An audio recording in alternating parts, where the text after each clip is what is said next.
Malone looking for his first hit of the year. He drives one, deep left field. Back goes Upton, back near the wall. It's out of here. Bartolo has done it. The impossible has happened. His first career home run. And you believe that 3 years ago, the greatest baseball player of all time hit his first home run in San Diego. It brings a tear to my eye. I miss Bartolo, man. Why isn't a team signing him? Yo, Indians, go get him.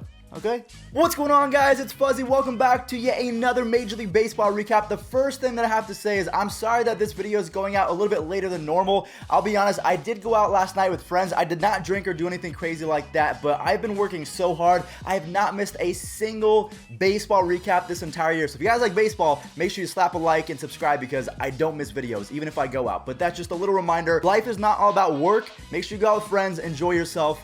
Without further ado, let's start talking baseball. Shohei freaking Ohtani is officially back. He was reinstated from the IL, so he was put on the DL, but then they changed it to the IL, so he is officially back. But the thing about it that you guys have to remember, he will not be pitching pretty much this entire year, but that really doesn't mean anything because in 2018, his rookie season, he was a better hitter than he was a pitcher. So I'm just hoping that the Angels can maybe get a little bit of a resurgence with him in the lineup because the Angels, they've been so bad for so long, and I'm just so annoyed that they are wasting the greatest talent that we've seen in like 50 years, Mr. Mike Trout, and we have 7 at-bats of Mike Trout in the playoffs, and I think he had a 1 for 7 with 5 strikeouts, something like that. So we need more Mike Trout in the postseason. Angels, let's make it happen. Mr. Shohei, I hope you start raking, but welcome back. We have so many stories to talk about. We have Tim Anderson and Trevor Bauer going at each other on Twitter. We have Chris Paddack versus another rookie, Pete Alonzo. So we'll talk about everything, but the first thing that we have to talk about, obviously, is the Tim Anderson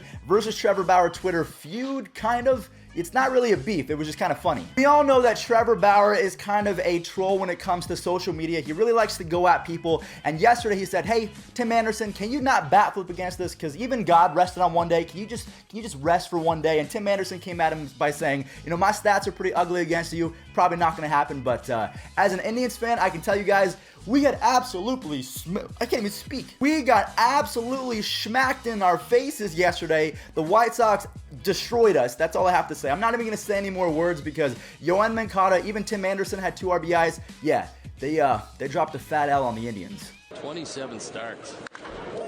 Yoan hits it high in the air, deep to right field. Naquin is back. This is once again out of here.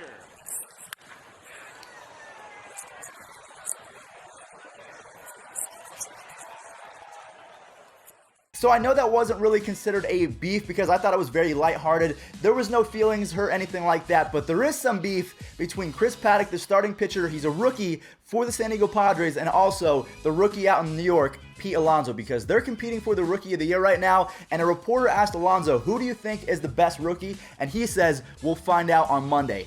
Guess what was yesterday? Monday. We have Chris Paddack versus Pete Alonzo. We're going to see who wins. Paddack strikes it.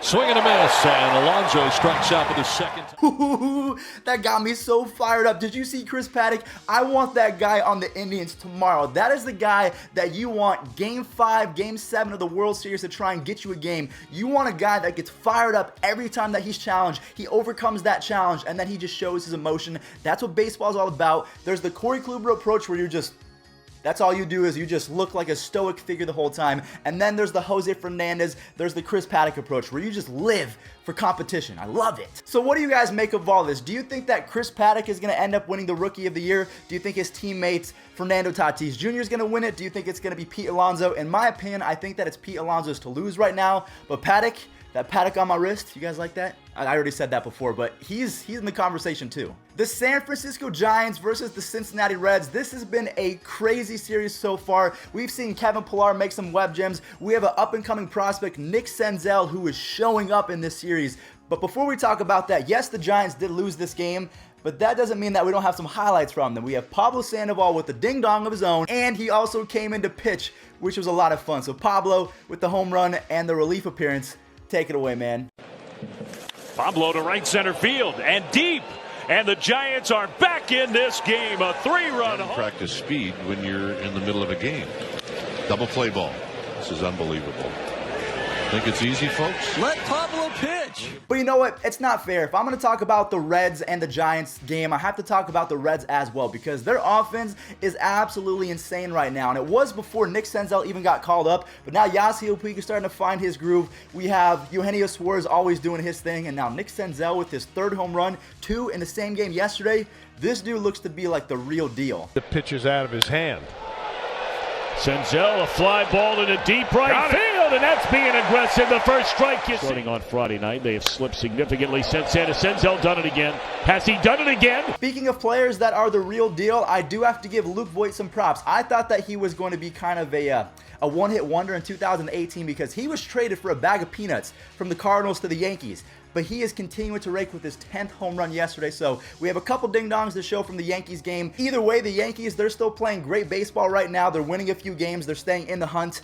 And the Red Sox lost yesterday. The Rays, we'll talk about them in a second. But even with the AAA roster in the majors, the Yankees are still winning games. Like that, driven deep to left field. There it goes. See ya. A 2-run home run for Voit. 2-0 Yanks. Billy Altman is the official scorer today. Estrada hits one deep to right center field, and that ball is gone.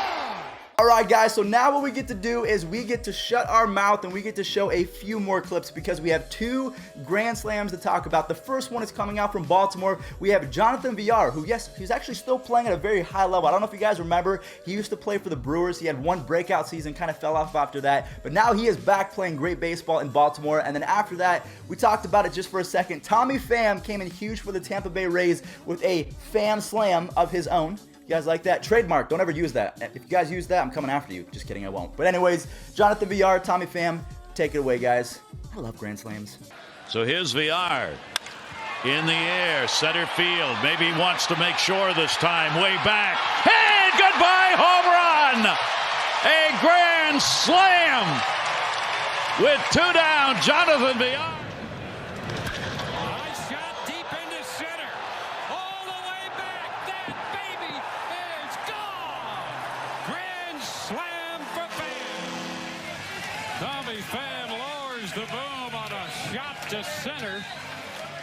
All you Minnesota Twins fans out there, you guys better relish in this opportunity right now because the Indians, we're not playing good baseball right now, okay? Our pitching has not been great, our offense has not been great, and the Minnesota Twins, they've been the exact opposite. Their pitching's been really good, their offense continues to show up and just rake and rake and rake. So right now, they're currently 1st in the American League Central. They're the 4th rated team in the power rankings on ESPN and MLB. So they're not just good in the Central, they're good overall. And yesterday, yeah, Martin Perez and the offense, they show that the Twins, yeah, they're going to be annoying. Okay. Castro with a drive to right. There's value in keeping him around also. Blast to center field. The Angels or whatever it is. A high blast to strike 3 call. Second time that Guerrero's been rung up on strikes. The Miami Marlins had a pretty good comeback yesterday. They're showing the world that they're still trying to compete. I don't think that they're going to tank. I just think that they're not a very good ball club, just like the Orioles. They're going to try their best. They're just not going to win many games. But yesterday, they were able to come back against the Chicago Cubs, which the Cubs are a pretty good team. They're playing really well right now. Anthony Rizzo is on fire, but it wasn't enough. Take it away, Marlins. And ball 4. The Marlins have tied it on a bases-loaded walk. 91.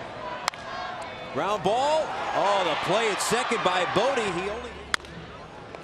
Oh, Ryan comes up with it. And he did throw the ball home. Dude, Yadier Molina seems to have found the fountain of youth. I think he's leading all of catchers with 24 and 25 RBIs because of a home run he hit yesterday. So Yadier Molina said, I'm going to put the team on my back, and same with Miles Michaelis. These guys are legit. Also, Paul DeJong added a home run of his own for his 51st home run of his career. This dude, in my opinion, is the best hitting short. I don't know if he's the best hitting shortstop, but he's top 5 best hitting shortstops in the game. So if you guys don't know who Paul DeJong is, put some respect on his name because this dude can rake. Runner goes, and the 2-2, smoked out to deep left field. It's at the wall, gone!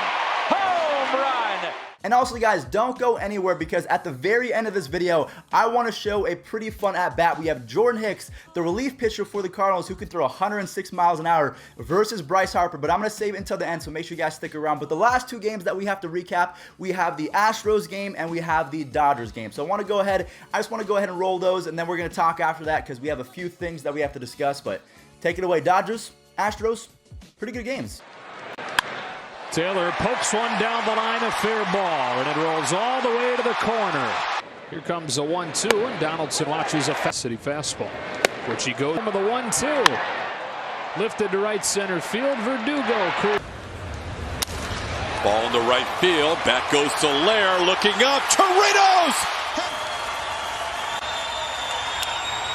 Into left field, coming on, Brantley, diving catch for the win! Astros winning. Alright guys, well that is going to do it for today's MLB recap. Again, stick around because we still have one more clip, but I just wanted to ask you guys a question. Who do you think is going to win the Rookie of the Year in the National League? Because we have Nick Senzel, who is coming out on fire right now. And we already talked about Chris Paddack. We talked about Pete Alonzo. I know Fernando Tatis Jr. is injured right now, but there's just so many rookies who are playing at a high level, even in the American League. I don't know if Vladimir Guerrero Jr. is going to turn it around. Maybe they might send him down and then bring him back up because he's not playing good baseball. But who is the best rookie in all of baseball? Who's going to win it in the National League? Who's going to win it in the American League? But guys, that's going to do it for me. Thank you all so much for watching. You guys are the greatest fans on all of YouTube. I appreciate all of your support day in and day out. You guys rock. And without further ado, Jordan Hicks, Bryce Harper, let's start this showdown.